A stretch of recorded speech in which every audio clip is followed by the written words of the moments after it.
I'm going to be very clear about something, even if it makes people uncomfortable. When a man looks at a woman, his perception does not start with morality or polite discourse.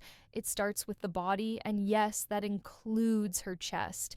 Not because of perversion, not because of immaturity, but because the male brain is biologically wired to react to very specific signals. Pretending this doesn't exist is lying to yourself. Women know this very well. What they test is not whether you look. What they test is whether you are comfortable with what you feel without justifying yourself, without apologizing, without submitting. And this is exactly where many men betray themselves. Because the moment you disconnect from your own instincts, the moment you try to sanitize desire, the moment you replace presence with politeness, you lose something essential. Not respect, attraction. Here is the uncomfortable truth. Most men try to make women desire them through logic, effort, music, and total availability. And that is precisely why it fails. They believe that if they are kind enough, attentive enough, emotionally available enough, women will eventually feel something. They believe that desire is a reward for correct behavior. It is not. Desire does not work like a contract. It does not emerge from explanation. It does not grow because you did everything right. Desire bypasses logic entirely. It goes straight to the nervous system. It is visceral, automatic, music unconscious, and it does not care how good of a man you are on paper. You can be stable, intelligent, emotionally mature, financially secure, music, and still watch a woman slowly lose interest without being able to explain why.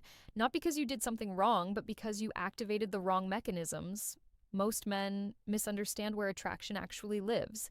They assume attraction is a decision, music, a judgment, a rational evaluation. But attraction happens before judgment, before thought, before language. By the time a woman explains why she feels something or why she doesn't, her body has already decided. And this is where men get trapped. They keep trying to speak to the thinking mind while attraction is being governed somewhere else entirely. Here's a crucial distinction. Respect and desire are not the same thing. You can earn respect through consistency, reliability, and moral alignment, but desire does not respond to those variables in the early stages. Desire responds to tension, to polarity, to contrast, and when those elements are missing, attraction never fully ignites. This is why so many men end up confused. They do everything they were taught to do. They listen, they reassure, they clarify intentions, they remove uncertainty, and in doing so, they remove the very conditions that allow desire to exist, because desire needs space. It needs ambiguity, it needs the possibility of loss. When everything is known, secure, predictable, and explained, the nervous system relaxes, and relaxed systems do not crave. Let's talk about availability. Availability is often confused with generosity, but psychologically, availability signals something else. When you are always reachable, always ready, always adjusting your schedule, always prioritizing her time over yours, you are not signaling devotion, you are signaling low scarcity. And the human brain, male or female, assigns value based on scarcity. This is not a social construct. This is neurological. What is rare is valuable. What is abundant is taken for granted. When your attention is unlimited, it loses weight. Not consciously, subconsciously. Her rational mind may appreciate you. Her body disengages because desire is not appreciation. It is activation. Another uncomfortable truth. Predictability is comforting, but comfort is not arousing. At least not at the beginning. Early attraction feeds on stimulation, not safety. When every interaction with you follows the same emotional rhythm, the nervous system stops responding. You become emotionally flat, not offensive, not unpleasant, just neutral. And neutrality is deadly for attraction. This is where many men misunderstand masculinity. They believe being safe is the goal, but safety without tension is invisible. Masculinity at its core is not aggression or dominance.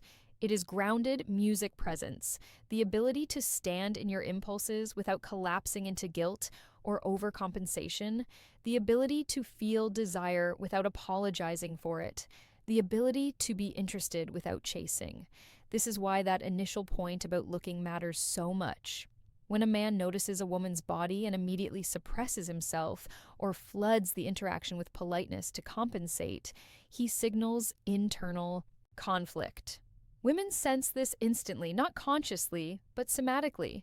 They don't think he looked. They feel he is not at ease with himself. And lack of self-ease is deeply unattractive. Let's move deeper. Attachment dynamics play a major role here. When a man pursues anxiously, seeking reassurance, music, over-explaining intentions, trying to remove all uncertainty, he often activates avoidance in the other person, even in women who are not naturally avoidant, because desire requires freedom. It requires the ability to move towards something, not be crowded by it. When there is no space, desire suffocates. This is also why neediness is so destructive. Neediness is not about wanting connection, it is about requiring validation. And the moment a woman feels that her presence is necessary for your emotional stability, something shuts down. Not because she is cruel, but because biologically need signals weakness. A man who needs to be chosen cannot be desired. Desire flows towards strength, not dependence, music. Another mechanism most men underestimate is social validation, music. Women are highly sensitive to how a man is positioned socially, not status in the financial sense, but perceived desirability. A man who is wanted, who is engaged in life, who has social gravity, who is comfortable among others, is filtered as higher value automatically. This process is unconscious. It is not jealousy. It is neurological efficiency. If others validate him, he likely has qualities worth noticing. Now contrast this with the man who isolates himself emotionally around one woman who slowly withdraws from his life. His routines, his interests, his world shrinks, and her attraction shrinks with it. Because desire does not grow in small containers, it needs expansion. The solution is not manipulation music, it is alignment. There's a massive difference between pretending to be busy and actually having a life. Between delaying replies artificially and responding when you genuinely have time, between acting indifferent and being internally centered, women detect the difference instantly. Authenticity matters, not moral authenticity, energetic authenticity.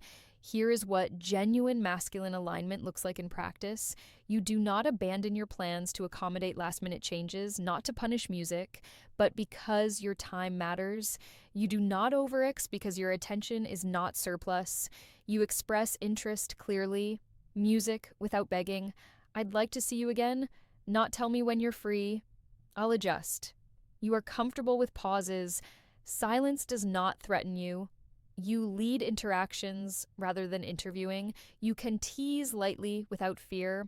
You can disagree without tension. Sometimes you end conversations first, not as a tactic, but because you have somewhere to go.